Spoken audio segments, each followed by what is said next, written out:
Hi, this is Rubino from DevilsDigest.com here at Arizona State's Spring Practice Media Day alongside fullback Case Hatch. And Case, I don't think I've ever seen somebody so happy to play fullback. And for you, really wasn't what you probably envisioned when you first came to ASU. Just talk about the whole process and why you like this position so much. Honestly, I love the position just because of the contact. I've always been that kid to go out and hit whoever lines up in front of me. And that's why I was playing linebacker coming in here, because that was the most contact in that spot. And going to fullback, it's different because now instead of the guys running away from me, they're all running to me. I get to make a stand at that point.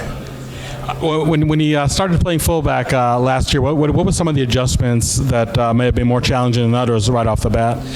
So I think the biggest thing for me was I've never been the one to have to learn like an offensive playbook. I've always played defense my entire life. So kind of changing over to that was different. Getting the steps down for blocking, that was different. And then the route concepts, that was definitely the hardest part. The running back group is really an experience. You have two freshmen already here on campus. Do you think that puts maybe a little more pressure, not only on the offensive line, but also on the fullback to make sure that the running gaps are there? Honestly, I have very high expectations for these running backs that came in. They're both looking really good. But I told them, I went into their film room a few days ago and I said, hey, whoever you want me to hit, I'm going to hit, and that hole is going to be open, so you better run through it quick, right? Because it always closes down. But they just laughed a little bit, and Coach Guano, he solidified it. He said he's serious. He's going to make it happen.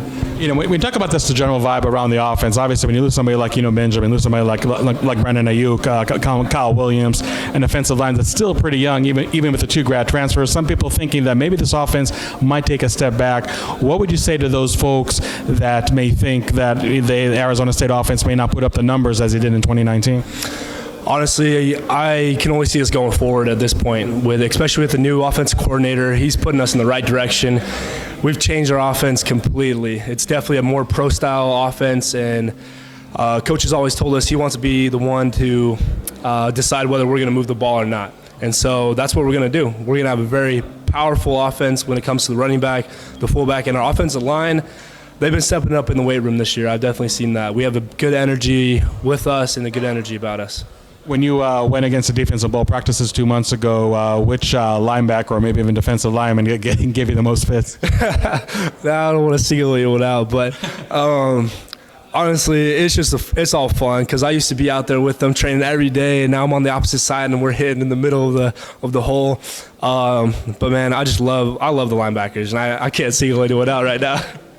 Fair enough. And last question, Case, when spring practice ends, what are some of the goals that you want to check off at the end of those 15 sessions?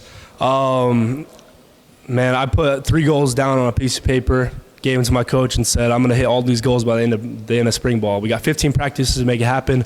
And the first thing I put down was I don't want to ever be known as the guy to take a play off. That's an X on my list. Never want to be that guy.